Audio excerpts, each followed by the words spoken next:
Howdy, folks, and welcome to another edition of Boatrek Live, number 92. Tonight we will be discussing Shogun and Ghostbusters Frozen Empire. I just saw it. It's fresh in my memory, but let's get to Shogun first, because it's probably the best thing on TV right now. So, Ye- go ahead. Go ahead. no, Shogun is fucking awesome. It's samurais in ancient times. The way that the way that it incorporates religion is really entertaining to me, and and it's also Game of Thrones level politics within a samurai village. It's goddamn amazing. It's absolutely fucking amazing. Incredibly well produced, incredibly Hmm. lush, very well cast.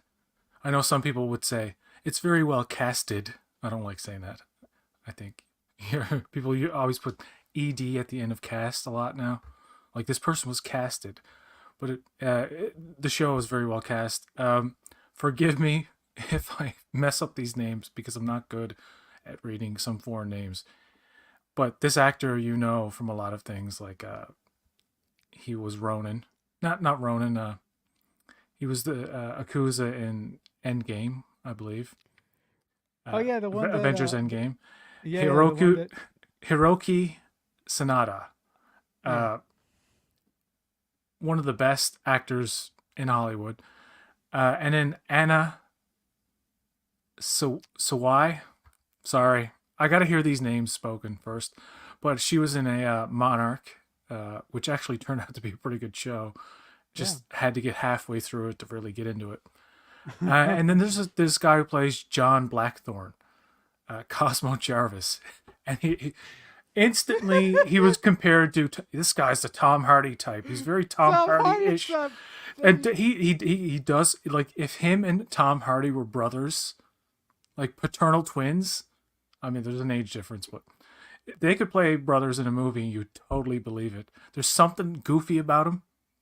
I haven't seen him in anything else, so I don't know like how serious or goofy he's been. I don't know if this is, as far as I knew, the John Blackthorne from the original 80s miniseries was a little more serious. But this guy's dynamic and he's very emotional and sometimes I gotta admit a little over the top, but it works. And then of course Nestor Carbonell, Carbonell, who was in of course the mayor in Dark Knight, and he was in that sitcom with Brooke Shields. What was that one? I believe so. Suddenly Susan. Yeah, yeah. With somebody. Yeah. And then there the assassin Fumi, played by Fumi Nick Ido. Uh, and instead of just keep butchering these names, uh, let's talk about the plot. So it's set in Japan in the 1600s, and Lord uh, Tor Anaga, played by Sonata, is fighting for his life as the enemies on the Council of Regents unite against him when a mysterious European ship found marooned in a nearby fishing village. And we're 5 episodes into this 10 episode miniseries. And let's look at the comments because I know Jill loves the show. Shogun is one of the best things that has ever been on TV, period. Lord Tornaga is incredible. Blackthorn is incredibly adaptable, which is why he's still alive. Yes, I didn't expect there to be that level of humor in the show either. Like it's a balance of like very dark subject matter, like the killing. Okay, spoilers obviously for the first 5 episodes, and we're not going to go through each episode detail by detail. But some of the things that stuck out to me at the very beginning is when that dude speaks up and then like he's got to kill his son. He's got to kill his son and then himself to end his bloodline. And then his wife's got to live on. And there's this whole theme of shame and like personal regret and like things. internal spiritual things that to, I guess, a lot of people on certain side, like where Blackthorn comes from, like he doesn't, like he's just learning this for the first time. Like people can feel this way, and this is how, and his integration into their society, uh, and of course, uh, how he falls in love with this Yeah, woman who look, you find out her husband who survived doesn't even want her because she's shamed. She's got this shame. It's like shame, shame, and it's yeah, really heavy, dude. It's really Game of heavy, but Thrones, right? it is Game of Thrones level storytelling. And John Rhys Davies was in the original Shogun. He was on a podcast recently with Michael Rosenbaum. One of the best interviews he's ever done. Love this guy talking. He talked about almost dying while filming Indiana Jones because they all ate bad food. And but he just mentioned offhand is like, they're remaking Shogun. It's like they're running out of ideas, and like I'm thinking he hasn't seen it though. Nope. He's either refusing to watch or he hasn't seen it yet. But I think if John Rhys Davies watches it, he might be like, "Wow, this is impressive." There's some gore Yeah, in it yeah, though, and there's dude, also and yeah, like head there's also chopping and it's a lot of stuff. Anyway, yeah. go ahead. I'm sorry, Getting far ahead. TJ. I'm I'm sorry. getting way ahead of myself here. I'm excited. I'm sorry. There's also that thing with actors, whether they work on a TV show or a movie, and if that thing that they work on years ago gets rebooted, they always feel a personal attachment to the version of the material that to the version of to the version of the material that they worked on. So if anybody remakes it, they're always going to default to the position, oh, that thing is not as good as what we did back in the day. Now, maybe PJ is right. Maybe he just hasn't seen it, and once he sees it, his opinion on it will change. The one thing that I find really really interesting with Blackthorn is once he starts getting once he starts seeing how this society behaves and how they believe in honor and how they're deeply spiritual people. Blackthorn is someone who is guided by his religion. So I'm fascinated how we watch this person change and how we watch this person adapt into their culture and how he essentially becomes uh, one of them, which will eventually lead to Shogun, right? Be the be be the be the one person that can that can draw the balance of power in one direction or another. So that is the most fascinating concept to me about this show. Um, yes, it is, and uh, this leads to this question because this happens in episode 5. You've seen up to episode 5, right? Why did Hmm. her husband back down in the end? Surprising to me. It's like this guy in a previous episode was thought to be dead. Her husband was thought to be dead. So she sleeps with Blackthorn. The husband knows this when he comes back, and he's like, he even says like, "This is your house. Sorry to disturb your house and everything." And he backs down. I think it's now I could be wrong. I think it's because he realizes, well, if somebody's gonna show her love and affection, It's gonna be him. then he deserves her, whether that's a mean thought or a surrender. Like, well, this is your house. You take over now, I guess. I don't really understand that. I have to watch this over again to understand all the nuances of the personal relationships because it does a lot to take in.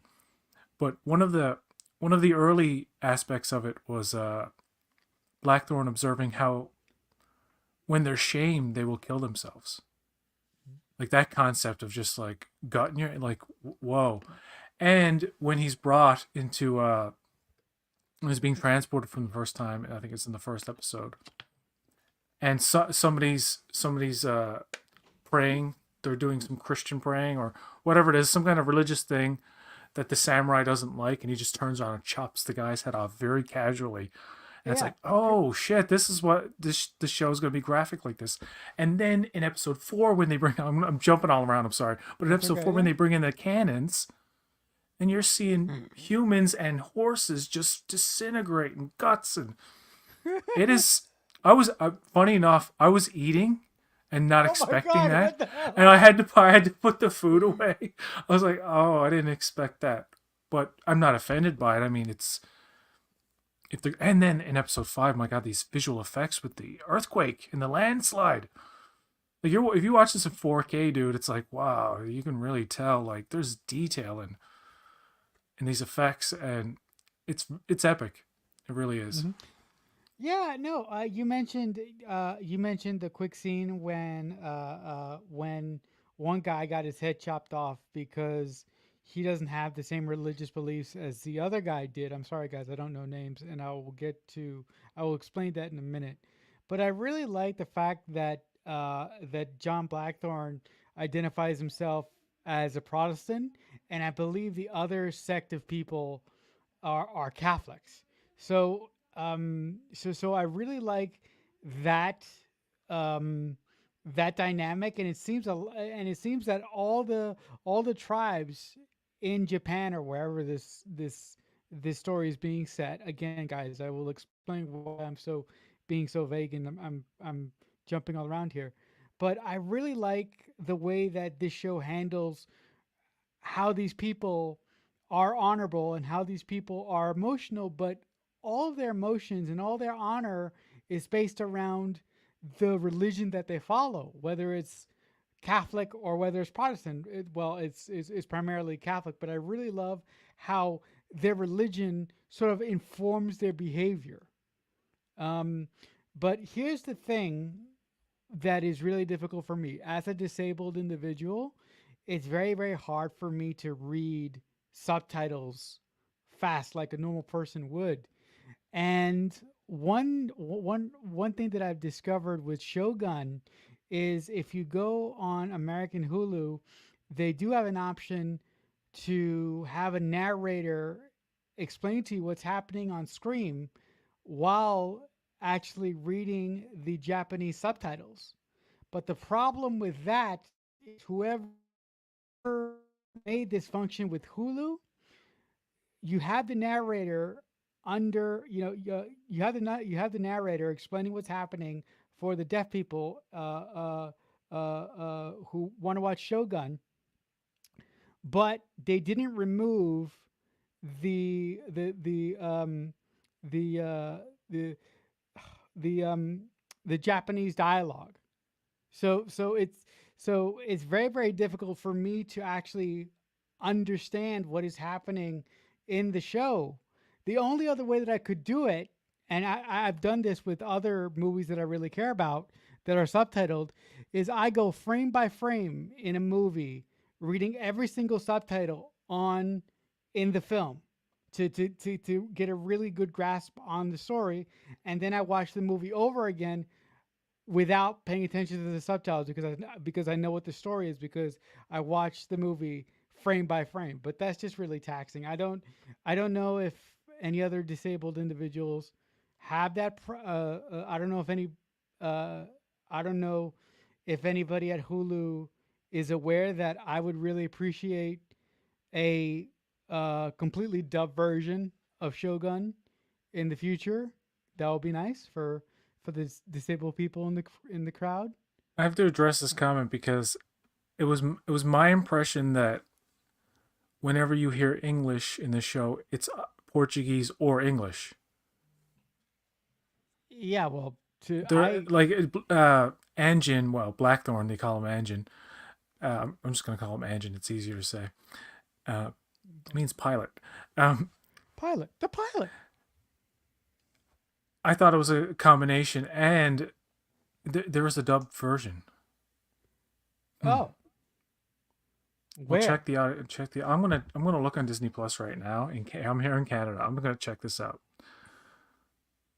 and I'll mute myself in case so I don't get a copyright. Okay. There's a dubbed. Uh, well, the where? Because I'm watching it on American Hulu. If there's So, a so the dub way the show version, works is that they don't do the Portuguese. They do. They just they let you know that they're speaking Portuguese, but they'll but they say speak everything in English. English because it's Just do probably the too much. Portuguese. It's probably that's what I'm saying. Like if they're gonna have Japanese, if, like, there's a lot of Japanese dialogue that you have to Japanese. read Sorry, guys. where they're not speaking. They're speaking Japanese, and so the really only limit that they've decided to go with just English and Japanese for this American production. Uh, if I had it my way, and it would be much more complicated and probably be a bit harder to watch when they're speaking English for the little bit they actually do speak English, then Portuguese, because essentially you just have a Portuguese Japanese series. And that wouldn't Right. work so much for American audiences. But then there's the dubbed option, and the dubbed option I think you're talking about is where like just for just everything is English for you, and Mm-hmm. for anybody who just wants to not read any subtitles and have so like when the actors are speaking actual English, you don't do anything, and then when it cuts to Japanese conversations, they're all dubbed automatically. Mm-hmm. Mm-hmm. Is it Uh, um? Is it yeah, I know a lot of the uh? Japanese characters are when they speak actual English, it is Portuguese because Okay. that's because the Portuguese have been there. You know what I mean? Mm-hmm. Mm-hmm. The Yeah. the Japanese at the time, I believe, were way more familiar with uh, Portuguese than English or any other language besides Right. Japanese. Right. That's my impression. Now, Jill now, will PJ, you're Jill watching will this correct on. us. You're what? Hold Yeah, on, you're I'll watching check this it. Go on. ahead, you talk, and I'll check it out. No, I'm but watching it on PJ, I Disney wanted to ask. Plus. Oh, okay. So maybe Jill's referencing the dub version that's supposedly in English on Disney Plus. Is that where it is? I would guess. I no, but I look. I'm very excited to see what happens with the show after episode 5 because I am totally in on these characters. I just wish that it was a little bit easier for me to experience the show cuz like I said previously, I don't want to go frame by frame reading all the dialogue and then watch the show over again. So, um The options you that I know, see here on Disney Plus here in Canada, the audio choices are Dutch, Deutsch, something, douche English, English audio description, Espanol, Francais, yeah, which is French. So French. uh, Well, when you do the English version, well, you will still hear the Japanese with subtitles. yeah, That doesn't bother me. I wish well, everything was subtitled. I wish everybody was speaking like remember Passion of the Christ. People were like, "Oh, you gotta read subtitles." Jesus didn't speak English. No, he didn't speak English. well, Well, if you well, know the whether you want to believe in that or not, whatever. PJ, you've just given me a great solution. You said that they have a Spanish track, right? In on Disney Plus, is that correct? Yes, Thank you. but I I well, wonder if I'll check it out. Hold on. You go. thank you, Jill, for saying Hulu for answering my question from before. Maybe I'm not looking in the right settings. No, because a lot of people don't know this. I live in a multilingual household, and I grew up talking Spanish, so I'm fluent in English and Spanish. So if they have a Well, Spanish version of the I show, just checked it out, and when the English speakers are speaking, it's Spanish, and then when the Japanese are speaking I think Japanese, okay, it's Japanese with subtitles, with Spanish uh, subtitles.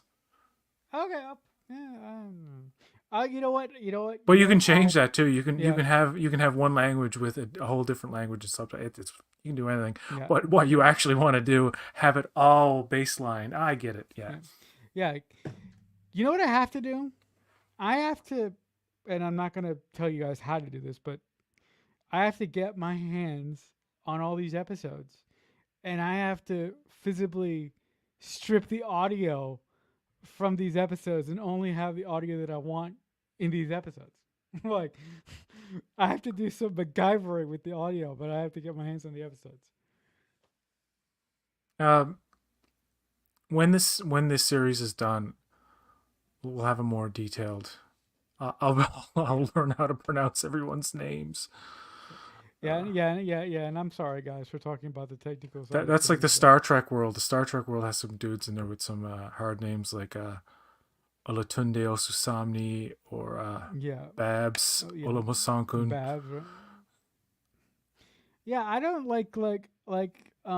for a person like me that wants to work in the film industry one day, like it's gonna be very hard for me to pronounce, someone's name that I may come across. So I have to come up to them like around the first day or so and say, "Listen, I cannot physically pronounce your name. Like it's not possible. So is there a nickname that I can call you by? Because I don't want to just say, hey there, action now, or can't, so, but I can't imagine working with these people because I imagine that the actors and What everybody around people? them have What nicknames people? for them.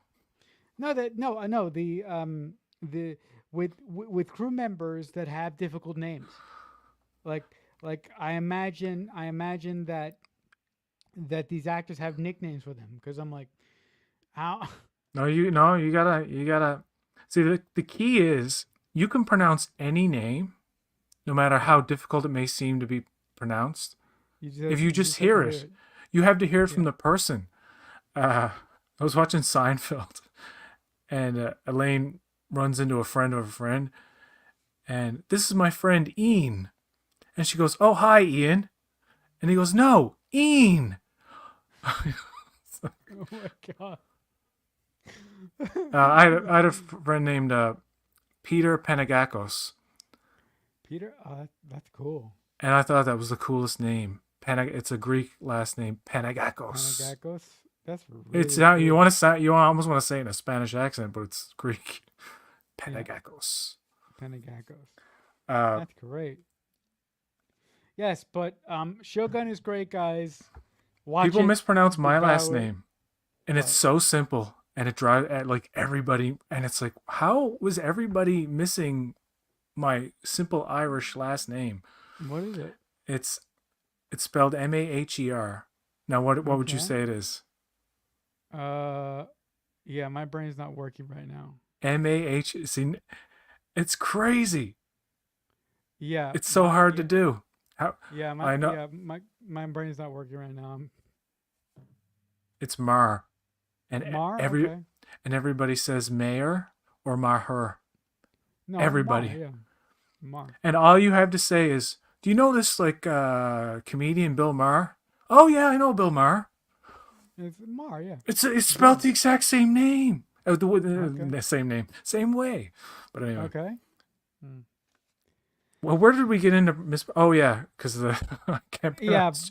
I'm so bad at Japanese last names Yeah. or no And Japanese yeah. names in general. Yeah. Like And it was my fault because we got into the technical side of me not being able to understand Shogun as well. So I'm we not both gonna got get off track I'm there. not gonna give anybody nicknames. All right, let's move on now. Ghostbusters Frozen Empire. When I put up the thing with the spoilers, that's when the spoilers are gonna happen. But I don't think many would care. So fuck it. Let's put up the spoilers. And I probably won't even get into everything, but I just saw it, so it's like a mush. Uh, okay. So you can. Jill says check the English dub on Hulu. Okay. Thank you, Jill. If I find the English dub, I think I follow you on X. I'll give you. I'll send you a DM on X. You know, praising all your wonderful help. I will check the English dub. Hey, I I Marcella, promise you. Yes. are you afraid of no ghosts? Uh. No. I am not afraid of ghosts. So I would be a great Ghostbuster because I don't give a rat's ass about ghosts. L- Okay, did you saw the 2016 version with all Yeah. the ladies? Oh, All I the hated single that so ladies, much. all the single ladies, all the single I ladies. look, Put your hands look, up. look. I really don't like that film to put it nicely because I could say a lot of harsher words. Paul But Feig sucks. I Like yeah, he but really fucked that up. it's not fucking And the studio, and they didn't, and nobody knew what they were doing, and they wasted a good yeah, cast. yeah. You know what's funny? Yeah, Chris Hemsworth is hilarious in that movie. There are he actual is, really funny parts in that movie. And then he is. Melissa McCartney has a few things. Like I thought the Wong Tong stuff was like it Wong was a good recurring bit. I thought Good it was really God. good. The Chinese shop right below. I thought Leslie Jones, Kristen Wiig was a bit funny at times, but and Kate McKinnon especially was wasted. And these are people who are usually very funny, and the perception Yeah, was that people didn't like this movie or think it was all that funny because uh, men hate women stuff. And I'm like, no, if you actually no. listen to a lot of men who talked about this movie, they liked Kate McKinnon. They liked Kristen Wiig. Like Melissa McCarthy is not funny in a lot of movies. She is the I don't. best. She's the best host of SNL there has ever. Like she, nobody makes me laugh more on SNL than she does because when she's on that show, she plays these like she tends to play these demented, unhinged characters, and like that's her thing. When she can do it in a sketch form, like she just has one skit where she's at the top of the stairs and a bunch of dudes are down at the bottom of the stairs. This is the whole skit. And like, hey there, lady up there, and she's like, why don't you come up and see me sometime? And they're like, why don't you come down here? And every time she tries to go down the stairs, she just falls down the stairs. Repeat, and it's like it's the most. She does Sean Spicer. Remember when she did Sean Spicer? Hmm. Anyway, it's really Yeah, good. listen. Leslie Yeah, Jones wasn't all that funny in sketches on SNL, but when she did her weekend update segments, she was really good. So this concept of like a lot of people hated the women was so blown out of proportion. You know why? Because a little tiny group of fucking idiots who were probably 13 and 12 years old, like it usually is, or 36 or 46 with the mindset of a 12-year-old, saying, fuck, it's all girls, you're stupid because it's girls. It's like, no, it's stupid because it's a bad movie. Now, mhm. Afterlife comes along, you know? Everybody's like, this is return to form because it's an actual continuation of the. Okay, see, Ghostbusters 2016 was a remake, reboot. They threw that away and said, let's do an actual sequel to Ghostbusters 2, which to me is not a sequel to Ghostbusters 2. It is in the same universe, yes. To me, it feels like a spin off. Afterlife is like a boring spin off that I thought was right on par with 2016. Two very different movies, but they were equally had that kind of like some good, but mostly bad.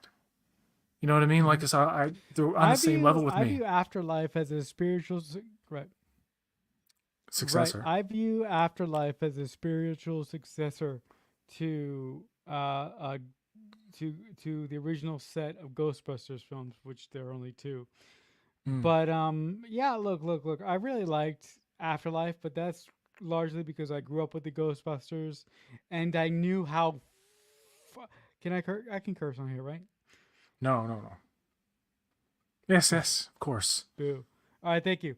I knew how I knew how fucking hard it was for years on end to get Bill Murray to do another Ghostbusters film, and it's just really sad that while they were producing Ghostbusters Afterlife, Harold Ramis passed away. But his passing away made made the ending to that movie and the whole heart of that movie work for me personally. So I don't I yeah, so I really liked it. I like Harold Ramis died in 2014, so he'd been gone a while. right. But he had been like everybody else, like pitched on the next essentially Ghostbusters 3 for a long time. Now, Mhm. see, Mhm. the problem was they couldn't figure it out until Marcelo, the video game came along. Now, if you ever played that Yeah. Ghostbusters video game, I played the video game. that it was as closest a Ghostbusters 3 you were ever gonna get, and it's actually pretty good. Some would It's say great. Yeah. that's the definitive Ghostbusters 3, and everything else is just marketing garbage. I would agree to it a certain extent. However, with Afterlife, I was a little disappointed because I was looking for Ghostbusters 3, and the fact that the guys show up at the very end and you get Ghost Harold Ramis in CGI form. Okay, cool.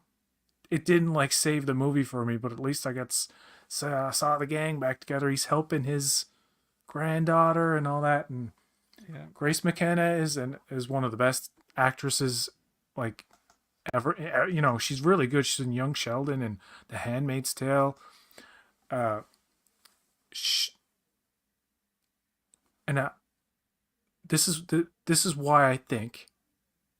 First off, I gotta say this. I'm gonna build up. I'm gonna so build up to this. Hearing the reviews for Ghostbusters Frozen Empire, I already bought my tickets weeks ago when they were first. So I had no idea. And then a review embargo wasn't going to Mhm. be lifted until like right before. Not a good sign. Critics are not Right. going to like it. Sure enough, Right. Right. not many critics are liking it. Double Toasted, which I watch. No, I don't Oh, like they're it. great. They're great. I love I them. love Double Toasted. Got me down when they said, "Oh, all the talking, all this shit. It's all nostalgia. Don't make sense." Blah blah blah blah blah. Uh, All Day Breakfast with Alonzo and Alonzo Duralde. yeah, Is it Duralde? yeah, yeah, something like that. They didn't like it, and these, you know, I think Christian Harloff might have liked it more than most. Hmm. No, I haven't. No, I haven't heard Christian's But thoughts on it. my point is like if these are the guys who liked Afterlife, then how fucking bad is this movie going to be? In my mind, I'm thinking, well, I didn't even like Afterlife, so if they don't really like this one, well, we're in trouble. And what I'm looking for, Marcelo, is a Ghostbusters 3. And this is That's not actually what you're the gonna get. no. It's it's exactly what I got. It's exactly what I was What? looking for. The movie's fucking great, dude. I had a great time watching it. I couldn't believe it. Okay. Oh my god. I'm going in there Okay. thinking, yeah, some reviewer, I got to look back and see what it was. Well, like, Kumail Nanjiani's in it. They set him up. They didn't do much with him. I'm like, did you watch the movie? He has a great arc in the movie. Like, what are you talking about? Anyway, Patton Oswalt is also in the movie. Yep. Somebody complained about he's in there, but they didn't do much with him. Like, he served a purpose. He's the guy at the library. He gives them certain necessary information about the demon that is going to be unleashed, the freezer demon. The freezer gym. I forget the name of the thing. the the tall, dark, and horny. Yeah. Tall, dark, and horny. Yeah. By the way, Yeah, that guy. this movie's also funny. I don't Really? understand how nobody's coming out and saying this movie's enjoyable, funny, fun. You know what they're saying? It's overstuffed and it's riddled with nostalgia. And they keep going on about these little marshmallow men thing. The marshmallow men are a thing now. They're the Ghostbusters minions. Like they're just going to be a thing. You just got to Get accept them. over They're it. there. They Right. showed Yeah. up in the last movie as a thing, and so people are like, oh, but there's a variety of ghosts in this, dude, and they all do and dude, it's packed full of stuff. And this idea that it's overstuffed, I think it's overstuffed with goodness. It is really a movie Really? that goes by very quickly. Like, Dan Aykroyd does this great thing where he's like explaining all the paranormal jargon in only a way Dan Aykroyd could. If he could have been an engineer on Star Trek, he would have been fucking great at doling out that shit. Like, he's really, You and know then, what? that fucking Canadian accent he says it in. Oh, god damn. But here's the thing. Grace McKenna in the movie. Okay, let me just get their names right. Because Spangler, the Spangler family, she's the granddaughter, and Carrie Coon Yeah, plays. you know, Let me just. I just yeah, want I to get love their Carrie names right. Coon. I love Carrie Coon from The Leftovers. I will always think of her as Nora Durst from The I love Leftovers. the I Leftovers love is her my so much. favorite Yeah, theme song. Everybody is wondering what and where they all came yeah, from. yeah, yeah. That's Um, season 2. Yeah, so yeah, she plays Phoebe. yeah. I'm bad with I names when I just okay. watch movies, but anyway, Phoebe Spangler. she's given a much better role in this. She befriends a ghost. She who's Okay. how in the last movie she's playing chess with Egon, but Egon Yeah, transcended. Like, he it yeah. wouldn't make He's sense for him to gone. be around anymore. Yeah. And they also emphasize in this movie the idea of ghosts transcending, like not sticking around in the world haunting things. I And like that. she's playing chess in the park, and then the chess pieces. Well, she's playing with herself. She's not playing with anybody. And then they start moving, and you think, "Oh, is Egon back?" And then the ghost reveals herself, and they have Mhm. like this friendship, and it's like you didn't expect this.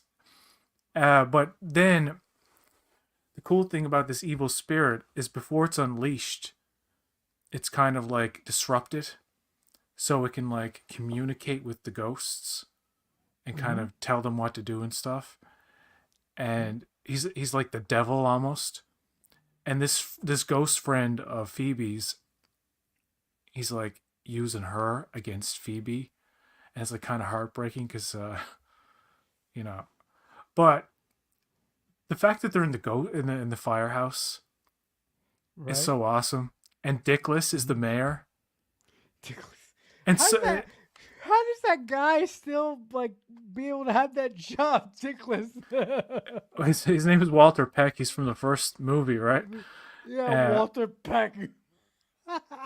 he's played by William Atherton, I'm sorry, PJ. Go ahead. who's in it. Dude is like 76 now, so he's an old ass mayor. Uh, Yeah. yeah, but they're all old. But yeah, at the end of the movie, of course, spoilers, obviously, who cares?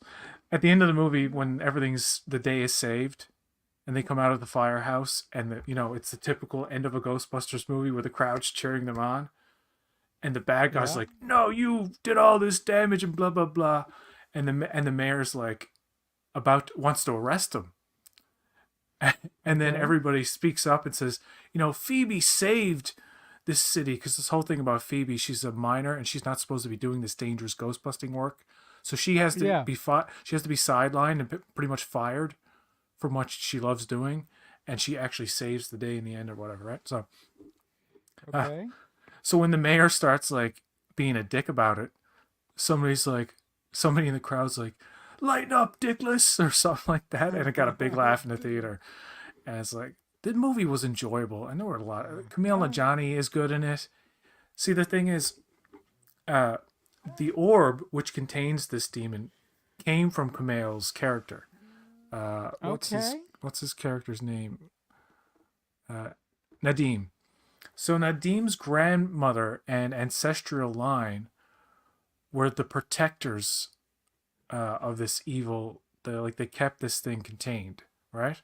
So when his Mhm. grandmother died, I guess he found this secret room full of like the horns of the actual thing, and like Right. the orb that it came in, Mhm.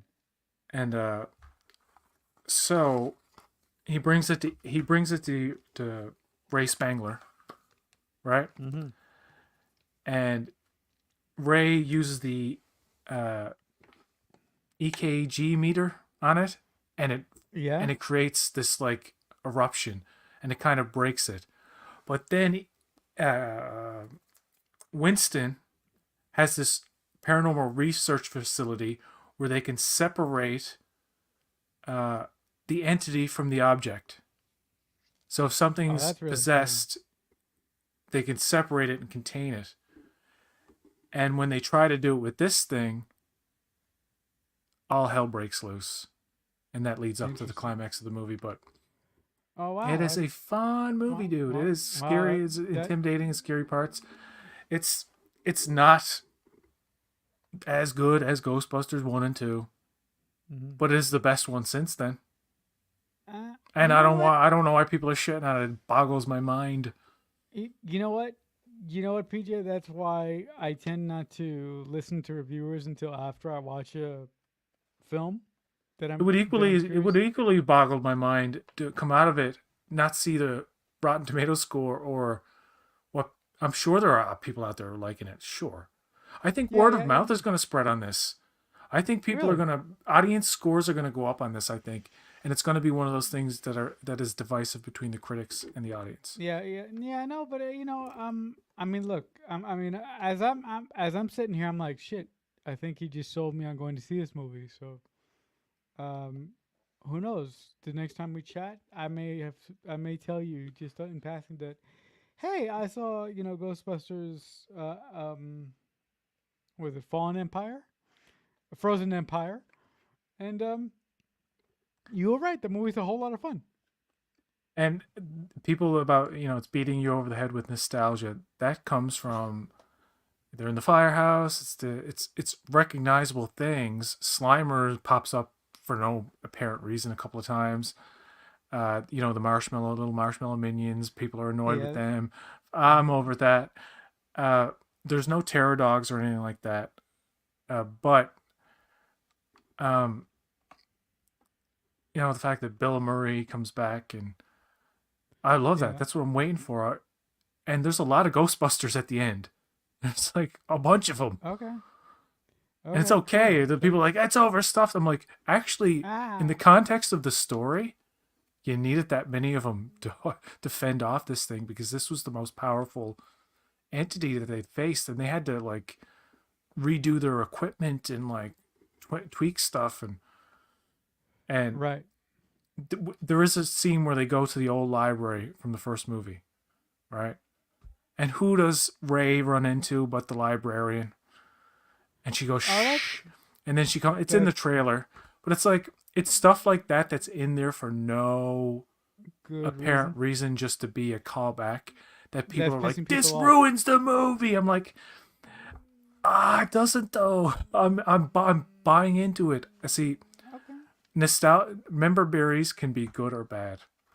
Sometimes they are just awful. Like I find Yeah. that Lower Decks just goes overboard with it sometimes to where I actually just You lose interest think? in the episode. I'm like, you reference you. It's so self-referential. No, I'm like, It no, becomes like, tiresome. yeah. I mean, But like, what? Picard does the same thing in terms of referencing a lot of old shit. It tends to work in that story for me much better for whatever reason. Yeah. Yeah. It it totally depends on the person that's writing it. Like for me, the just real quickly here, and I promise it's not going to turn into a Star Trek stream. I promise. But the pilot of Lower Decks, when we first meet Beckett and we first meet Mariner and Boimler, and Mariner pulls Boimler out of the closet and then starts throwing, you know, shit in his face and all sorts of contraband, and she has the bat lift over her head going, Worf, Worf, Worf. I love stuff like that. It's just great. It depends on the person that is eating the member berries, whether they find them good or not. Yeah, like Lower Decks can make a lot of funny references to old things, and it's like, huh. Mm-hmm. But some episodes I find it's a crutch at some points. Some of the best Right, right. episodes of Lower Decks are actually the more serious ones. Funny Yeah, yeah, enough, yeah. but Yeah, like that's just my taste. Yeah. on it, but Yeah. Like I believe have- this the episode is called Crisis. The episode is called Crisis Point when Beckett when Mariner decides to go to therapy by using the holodeck. Uh, that's one of my favorite episodes of the show. have you seen this? Have you heard about this? Beetlejuice. Beetlejuice. The Oh first yes, teaser came yes. out, Yeah, man. and Yeah. it is really just a teaser. Mm-hmm.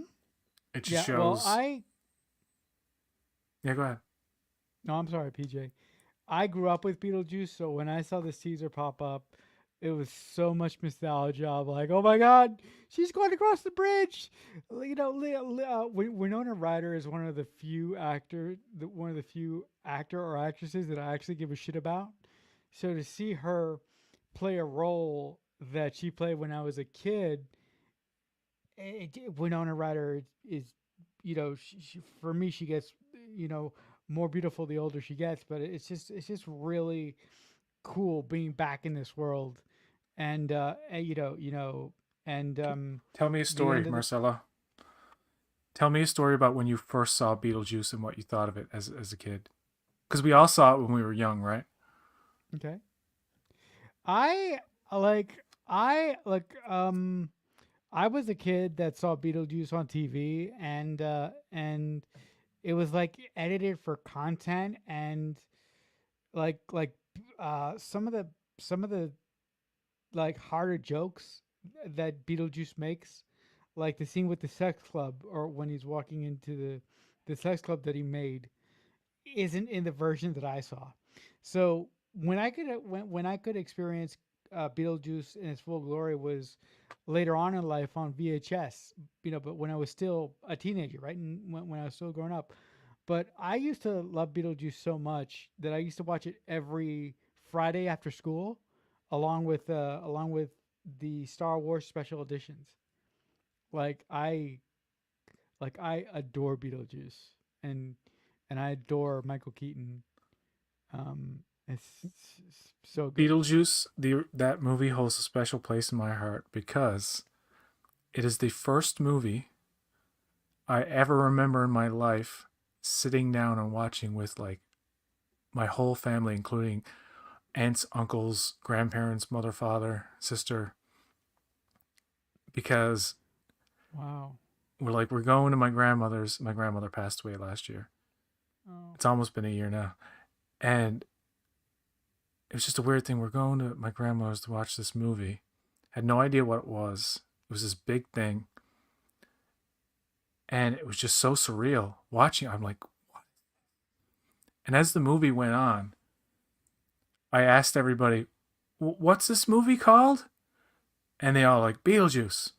And I remember this plain as day, dude. It's so long. This is so long ago.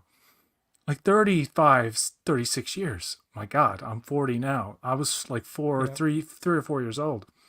Yeah. And I remember it was funny and scary, and I was just fascinated by this movie. And I asked like two or three more times, like what the name of the movie was.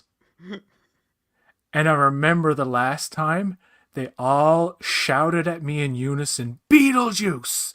It's called, Oh my like, god. they got really mad Oh. at me. And I shut up and just watched the rest of the movie. I'll never forget. I could tell that story to anyone who was there, and they would not remember. My mother doesn't remember shit. Nobody remembers anything. Of course. Of My course. mother, my Of my course. mother, my No. mother, and my sister went to see Teenage Mutant Ninja Turtles with me in 1990. They don't remember it. They were asleep the whole time. But Yeah. No. and my aunt, my when it came on the movie networks, my aunt taped it off for me, so I had it on tape, and I would watch it over and over again. It was one of my favorite movies as a child. So the fact that Yeah. 36 years later they're doing this is fucking just like I can't wait. If I could just jump in there to sort of continue off of your story, so many moments in my life are centered around watching a particular movie or a TV show with a family member. And to your point, like if you brought this up to your mom, she wouldn't remember, right? One of my stories that I really, really like to tell is spending time with one of my aunts who I don't have the best of relation who I don't have a really good relationship these days. Who we're on good terms, but we're not like we used to be. And I saw American Werewolf in London with her for the first time when she picked me up from school one day when I was feeling sick, and that's one of the best movie experiences that I ever have, and it's just really distressing to me how these important moments in my life that sort of define me as a person and as a filmmaker, these people don't remember. So I'm with you, PJ, on that. Yeah, it's it's just one of those things where it sticks out. Something happens when you're young. Uh, Sticks out. like I'm sure I don't remember taking to my nephew to half the movies that I took him to. He might remember more than I do Hmm. because that was Right. special for him. Like to go to CGI, like to see that GI Joe sequel with the Rock in it. And I Hmm. took him to the Spider-Man movies and stuff like that. Um, can't even remember which ones. But Hmm. Beetlejuice uh, has the cast back, and of course we got to see Michael Keaton say, "The juice is loose." Does he say that? Is that Yeah, what he yeah, says? Juice is loose, and I'm like, what the hell is that? That's an O.J. Simpson reference, right? Yeah, I was like, oh my Does it? Does it? god, that's Does he actually say that, or did I just make that up? no, he says that the juice is loose. He The says juice that. is And loose. I'm like, what the hell? Oh my god. The juice is loose. Yeah, like also,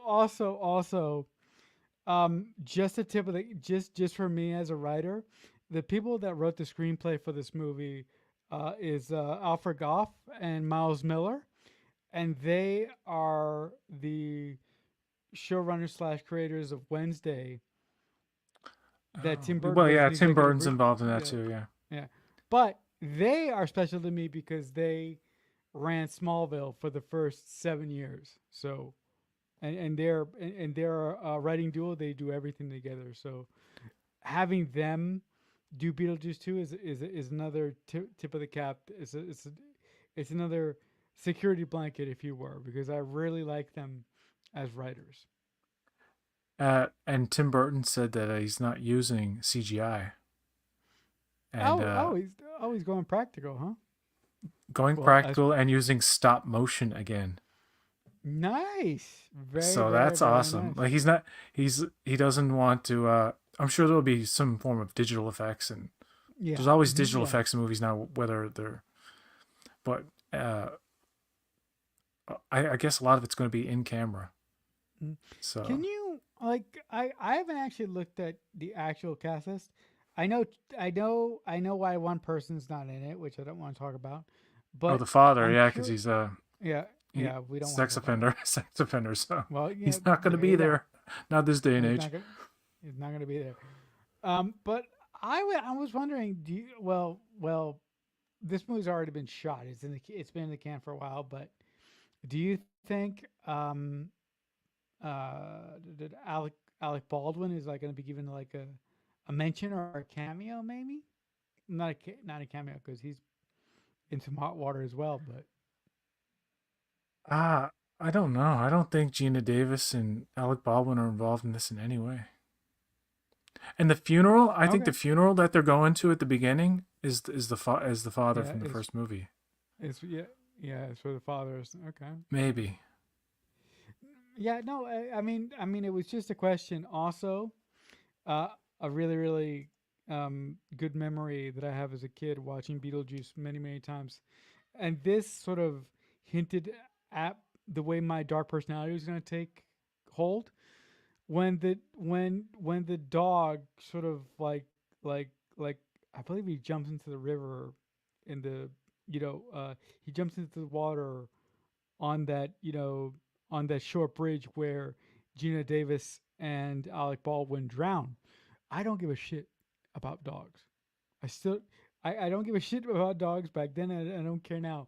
So it really pissed me off that this damn dog was responsible for the death of these two people. It ticked me off. It was a freak accident. Yeah, it was a freak accident.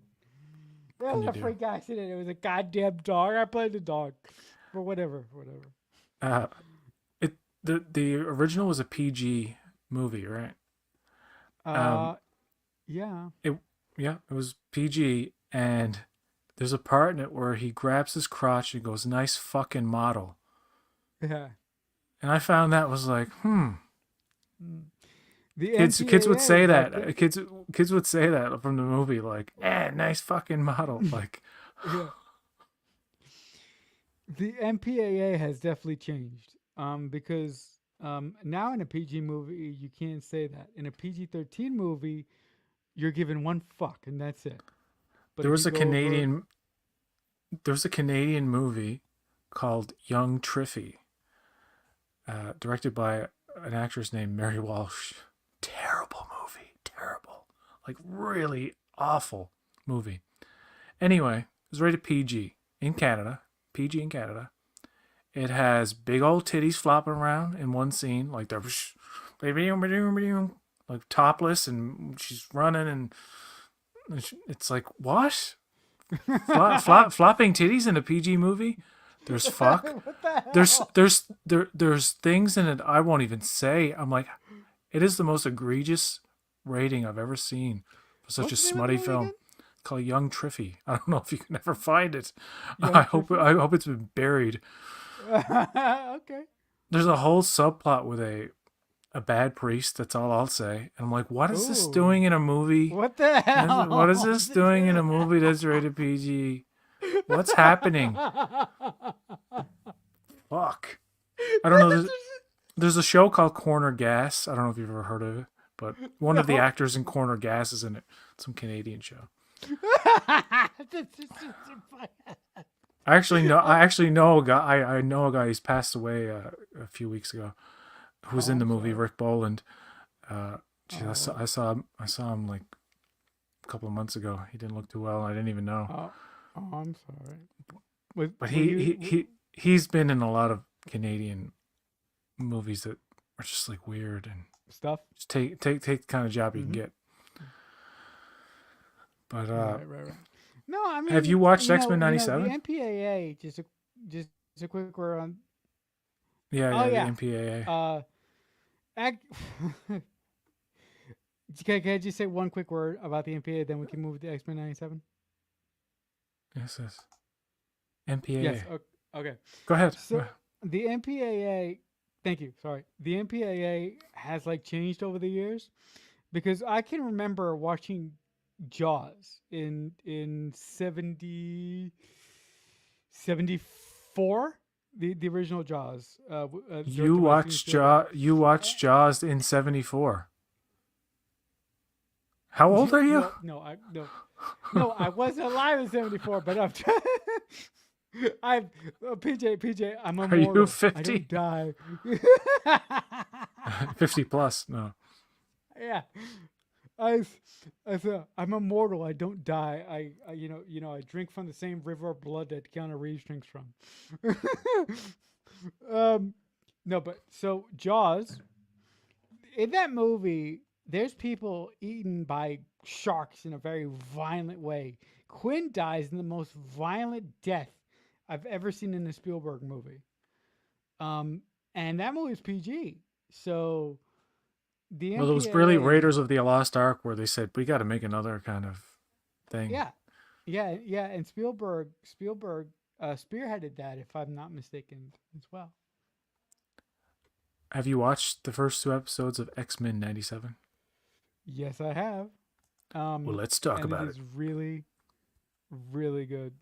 I mean, to me, my X-Men. Look, I love Jean Grey in in um in Bryan Singer's X-Men. Um I love the actor who plays Cyclops because I grew up as a X-Men fan.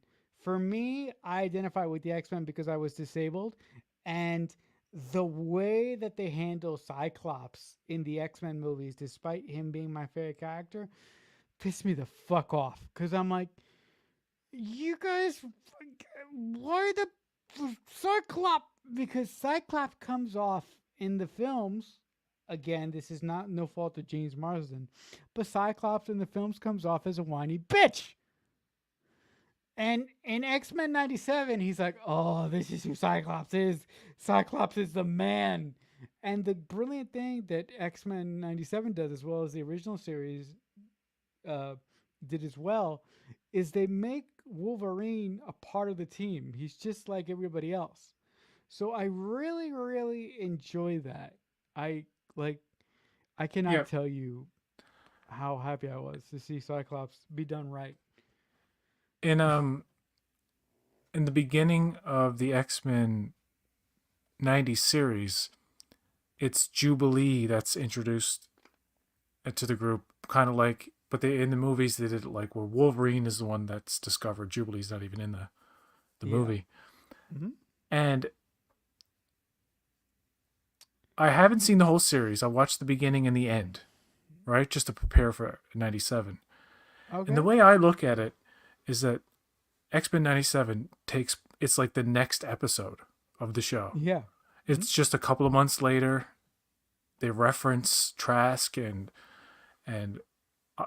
like a Professor X being attacked and how he had to be taken away to possibly be healed. He might be back. You don't know. Right. He is in the opening credits, so it's like it's. Yeah. I don't think he's gone yet. No, he'll be back. But then we have this thing where Scott wants to leave. Jean is pregnant with their child, and he wants to leave until Magneto gets the house and the fortune and everything and becomes the new leader of the X-Men. Hmm. Now Scott wants to like challenge and like we don't like this. And of course they want to arrest Magneto.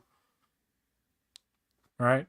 I love all the drama in it. It's so well written and like Yeah. if the cartoon had ended and they wanted to make a movie continuation of that very cartoon, this kind of thing could have really worked. What they're doing now in these first two episodes. Yeah. And Yeah. the fact that there's all these romances that are blooming in the It's first bit, and so good. jealousies, of course, because when Rogue is a Picks up with rogue, Magneto. Magneto Gambit's really fucking hurt over it. And they show this stuff, and it's like, Yeah. wow, you really feel the emotionality of the characters. And There's then when there's Storm loses her fucking powers, you're like, oh no, not Storm, and I'm like, fuck, devastated. I was like, what the it might be permanent. It better fucking not be. Like, I'm really emotionally invested in these first two episodes, dude. This is an awesome show. no, when Storm lost her powers, I was like, you do not do that. I was devastated. I was like, oh my god. Why do you But do this to also, me? yeah, yeah, but also, I just want to give a shout out. The original voice actor for Jubilee in the original series, the series that I grew up with, and in this series is the same. And the Rogue actress who played Rogue in the original series and in X Men '97 is the same. So I really appreciate that. There's some people on the internet, you might know them, that say, "Oh, they sound a little older. They don't sound the same." Like the one thing that he said that made me laugh is that if you listen to Rogue talk, she sounds like like a like she has the voice of a smoker when when the actual image of the character is much brighter and much younger. But I was like, come on, man, you don't have to do that. The guy who plays Beast, George Buza, who's a Canadian actor, he's a show called Maniac Mansion. He sounds great too. Like they all pretty much sound the same. Yeah, I'm sure there are different actors for some. yeah, for some I don't think people, they're yeah, all back, but no, yeah, a good chunk of them are. yeah. Um, Also, the actor who voices Magneto is great too. I don't know who that is. yeah, I find that Scott's voice is like one of these like very precise kind of way of Yeah, talking. yeah, it is. very enunciated. Uh, Yeah. what It's really enunciated. Magneto is taking over now. I want to be the leader. It was weird, kind of. It's a weird inflections. It's kind of Yeah, like the original series, but it's a little bit different. yeah. And the Also, animation is 10 times better. yeah. Also, I am a little bit worried because if you guys pay attention to the behind the scenes drama, the guy who wrote the showrunner of X-Men 97 got fired last week for having an OnlyFans account. That's a rumor. And he has already written the first two seasons, and he was planning, and Disney was in the plans with him for season three. So I'm worried that the first two seasons of X Men is going to go like gangbusters, and then season three is going to be lesser because we have a new showrunner. Well, that's probably too far away to worry about now. Yeah, but listen, enjoy it. We have two episodes, and they're awesome. So enjoy it. Don't start thinking about a So, did you million see moves ahead. Jared Leto in his new role? Yeah, I The don't Joker's uh, back, baby. This time yeah in I Crow form and played by a different actor. yeah Skarsgård. I don't know how I feel about that because I love the original Crow. Look, but I listen, I I will go watch the movie and I will go in there with a clean blank slate as much as I can because the Crow movie has been rumored for ages. Um, and yeah, I will go in there as optimistic as I can. That's all I can say about the Crow. Alien Romulus. See the trailer for this? Yeah, it looks really great. A return to form for aliens, and I'm really interested to see what Eddie Alvarez is going to do with it. I really am. I listen. I'm one of those crazy people that love Prometheus. Ready. All the Alien fans watching the stream are going to come to my house tonight with pitchforks, and but I'm excited for the teaser because the teaser actually felt like the opening of the original uh Alien film. When you walk through the ship, you're like, that's the ship from Alien. The technology looked right. The set design in the teaser looked right, and that's what caught my eye the most. What did you think about it? It didn't do anything for me. I'm kind of done with these movies. Uh, I'll Okay. watch it like I watch Prey. I'm like, Prey might be good. Turned Yeah, out to be very that's it. good. Yeah, you're Alien Romulus. The Covenant one, the last one that Ridley Scott, I believe, directed. They're yeah. I just know. kind of schlocky, sleek looking uh, Hmm. horror movies. You Right, get to see the alien a lot, in like full right, body, and it looks good. This one, you know, you're seeing the face huggers like jumping. There's one shot in the trailer where it's like it's coming out of her mouth. It's very gross. yeah. I know. Uh, Oh no, it the looks yeah, it the looks if it can give you that uncomfortable horror that Fede Alvarez is good for delivering. Yes, yeah, I yeah, think it yeah, might be good. yeah. You're talking about that quick moment when the face hugger jumps all the way across the room to attach to this poor woman's face. That looks fucking awesome. But that's just me. Um, Before we go, uh, Sure. 2 weeks away from Disco's final dance. Uh, Is I'm it two pretty sure they weeks? got. I'm pretty sure they got the idea for season 3 from the song "Disco Inferno." Burn, baby, Oh God, burn, please. Disco Inferno. I think a lot of these writers are like, we're writing a show called Discovery. People like calling it disco. Before we get into the writers' room, let's listen to a bunch of different disco songs. So the challenge, I think, is to take every season of Discovery and assign a particular disco song to it. Burn Baby Burn is a good one for season 3. I don't uh Freak Out could be a good one for season 4. Freak Out because of the Yeah, you know the, that gravitational thing because everything's going to yeah, be destroyed. Freak Out. yeah. Season 5 uh is more like Uh, Uh, I hmm. have no idea. I don't know. I don't know that much disco. So actual disco songs. So you're Oh, known for this one. Staying Alive. Staying alive. Yeah, that's a good one. Because Staying they're alive. going. There's a lot of bike riding. They gotta stay alive on those missions. I don't fucking know. Um, Right. but the review that people got to see it, Right. right? And warning, minor spoilers. But some people who get these screeners share them all over the place. So the first 4 episodes are out there for the viewing of a lot of people who they weren't meant for, and they talk about them in certain live streams I won't name. And one interesting thing that I'm not going to tell you the context of it, but there are soon like androids, or at least one, in the 32nd century. In, I believe, the first episode. And this character with the heirs, he's the captain. What's his name? I forget his name. He's like the character in Picard, played by Todd Stashwick. Oh, What okay. was his name? Okay, he's like Shaw. Shaw. He's like Shaw. He's like a Shaw type, and people are probably gonna like him. He's a Canadian actor. Um, Okay. it's all about adventure, and there's a thing that has a lot of power, and it's a callback to something in Star Trek's past. You And know what? they gotta get it before the bad guys get it.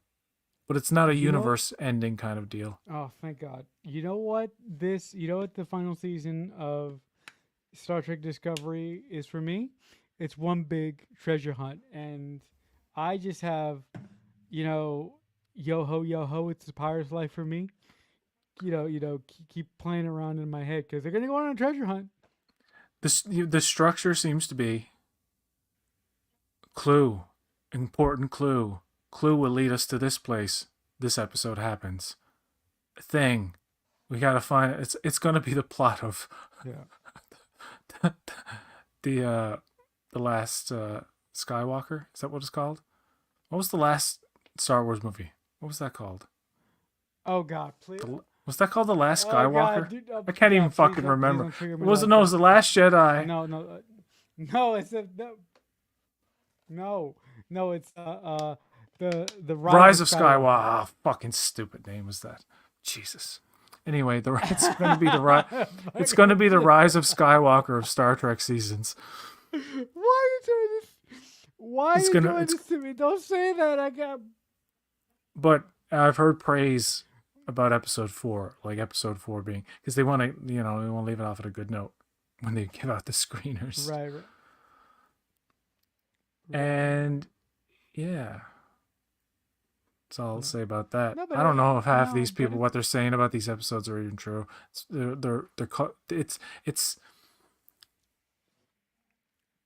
It's concerning that they give out these things, knowing that a bunch of people are going to get them. It's annoying. They did it with Picard too. A lot of people had no. the 10 episodes of Picard way before. The 10 fucking Right. episodes of Picard season 3 were floating around months before the thing came out. And all these people in their live streams, oh, we saw every episode. Shut I up! was like, fuck, why are you doing that? Stop sending out the episodes to people. You can't trust. I'm just jealous. I'm just jealous. I'm jealous. I'm sorry. I'm not laughing at PJ. I'm laughing with him, and the thing PJ just cracks me up once in a while. You know this, PJ, but when I get going, I can't stop laughing. I'm sorry. But when disco dies, so does the franchise. No, it's funny because it's been 7 years now. 7 years? I feel old. 7 years and 5 seasons. Oh my And God. it really hasn't achieved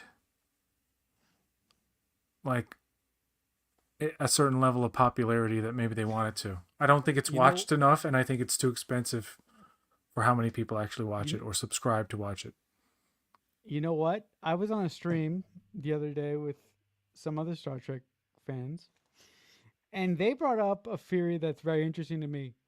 They brought up the possibility that in maybe 10 years or 20 years, Star Trek Discovery will become this generation's D Space Nine, or the generation that comes after us.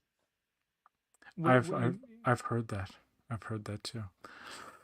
Oh, I'm so glad you brought that up, Marcella. Time to go on a rant. Time to go on a Oh rant. my god!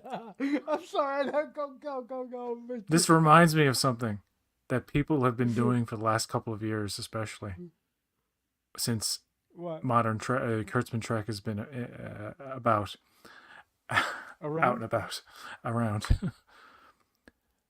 Around. TNG was hated. DS9 was hated. So therefore, because some people in the fucking 90s and 80s and whatever said, we don't want this. You know what? We've never learned, even from the letter writing campaigns to the internet trolling, is that the most dissatisfied and loudest people are the minority. They're not the majority of fans. So when TNG came along, yes, understandably, people were protective of it. But guess what? They gave it a chance. But there were some people who just wouldn't give it a chance. There are people like Ben Stiller. I'm not saying he hates other Trek or anything, but he's just like an original series guy. He doesn't need any of the other stuff. That's his prerogative. If he didn't want to latch on to Berman era Trek, he never did. He really never did. And he said that. It was like in interviews, I've only watched TOS. I'm only a TOS fanboy. Star Trek is just the original series to me, and that's fine. Star Trek can just be Voyager to people. Star Trek can just be Deep Space Nine, just be Discovery. But this idea that something that is very obviously mediocre, it is not the quality of what TOS, TNG, DS9, Voyager, and Enterprise were. None of these shows, except for Picard Season 3, have ever lived up, in my opinion, to that era in terms of storytelling and entertainment quality. Prodigy, pretty good for an animated series. Lower Decks, different. It's in its own world to me. Like I don't mix it in with the live action. I just keep that separate. And yes, they want to cross it over, whatever. But I don't believe that 10 years and 20 years from now, people will look back on Discovery and say, wow, this was actually genius and we didn't know it. Because there were people who watched TNG back in the day and DS9, and when they gave it a chance, said, oh my God, this is actually fucking good. I'm going to keep watching. While some people were like me as a kid, DS9 fell off for me because I didn't find it that interesting, and I only started watching again when Worf came in, and then wouldn't stop watching it until the end. And then when I went back and watched the whole series, I was like, holy shit, this is pretty fucking good. From when you watch it from like it as a 7-season chunk of television, it has a very good beginning that sets up a lot of stuff that when you first watch it, you might not even give a shit about. Like all of this stuff that they're talking about, but all of that means something. It's why The Wire is so good, because The Wire is so much set up that doesn't pay off for like maybe a season down the line, even, let alone a couple of episodes. All of the content is there for a certain reason, and it pays off to some degree. I'm not saying everything in DS9 that they set up paid off, but most of it was pretty damn good. Now, I think you will have fans who, it's kind of like the Star Wars prequels, where they were like, nobody's going to think these are any good years from now. But there is a generation that adore those movies because those were the ones that introduced them to the franchise that they grew up on, and that kind of that emotional attachment means something. So I'm sure there are going to be a lot of people who are going to look back at Discovery and say, that was my number one Trek. Yeah, That was the one yeah, I yeah. was most connected to. But I Because don't I think grew it's up going to with it. be. But you got to look at it. Hasn't been nominated or hasn't been Mm-hmm. recognized as much as the older ones were The older in ones. terms of writing Yeah, yeah. Look, and yeah. it's been honored at the This, Saturn Awards and all that stuff. But I'm talking about the Emmys and stuff. But who cares? yeah. I think This, people who enjoy it should enjoy it. Nobody should take that away from them. I think it's mediocre and it's time to end. It's time to make better shows. mm, It's time to really just stop yeah, saying like what you're doing is fine and our little yeah, niche fan base loves it, so it's okay. yeah. It's like no, Yeah. but I'll tell you. Yeah, you yeah. need I'll tell you what. subscribers and views. Yeah, I'll tell you what. It's about time for Starfleet Academy, don't you think? That's a story for another time. And we don't know anything about that. No, not yet. No. And there's confusion about when it's set too. Hmm. No, that's what I've heard. So yeah. I don't know. What the next thing coming out is after Low. Oh Lower no, Decks, I Section assume. 31. By the way, Section 31 is wrapped filming. Oh, I did not know that. So with an 6 to 8 month turnaround in post production, we could get it by the end of the year, Yeah, if that's not not bad. early next year. It would be a great Christmas thing. That'd be Like really cool yeah, to open up a Section 31. holiday movie. Yeah. You know what? I'm going to guarantee that Giorgio to have her have some kind of human element, so that she's not a total monster. She's going to have to protect a child or something. They're going to go that cheap, like she's going to have to protect a little girl. You know, it's like with Baby Yoda or in The Creator or these anything where they like a child has to go to. They're doing it in The Walking Dead, Daryl Dixon's show. They're doing it in it's, The Last of Us. It's like Right. a, Right. a child must, this important child must be protected. You must do everything you can, John Wick style, to stop anybody who's going to come Right. after them. Anyway, uh, Mm. I haven't seen Dune 2 yet, so let's talk about that when I see it on Max or something. Not Max, Crave. If I have Crave, I probably won't have Crave. April 15th, I heard it's coming on. It's already made enough money. Everybody's still going to see it every time I want to see it. The middle parts Yeah. are all filled up. People are still seeing it every Yeah. fucking day. No. You liked it?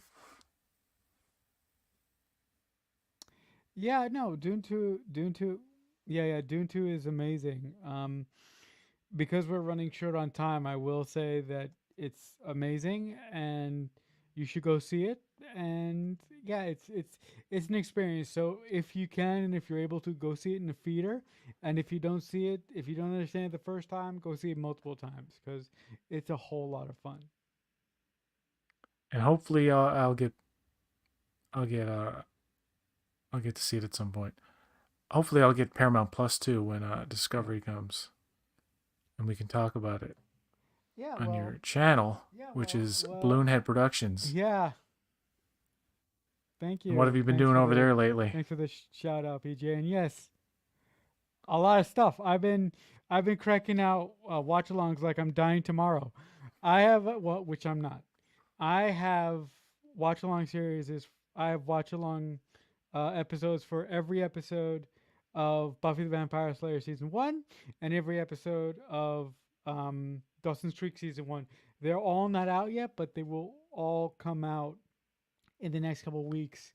Uh, um, in But the I next don't couple want of to weeks wait. here. Also, yes. Also, I've started reviewing Voyager on my channel, episode by episode. And last week I did Caretaker Part 1. And this week, or in a couple of days, I'm going to do Caretaker Part 2. Um, Awesome. so for my Star Trek brethren, you had that to look forward to. And yeah, I'm doing a lot of stuff, but thank you for always having me, PG. I really appreciate it. And thank you for being here.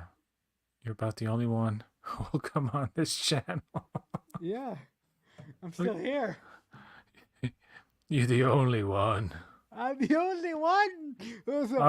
I'll, I'll get more people when if they stop hating me for being Republican and voting for Trump. I'm joking. I'm joking. I'm Canadian. I'm Canadian. You're Canadian. I was like, wait a minute. What the hell? You're Canadian. What the? Like,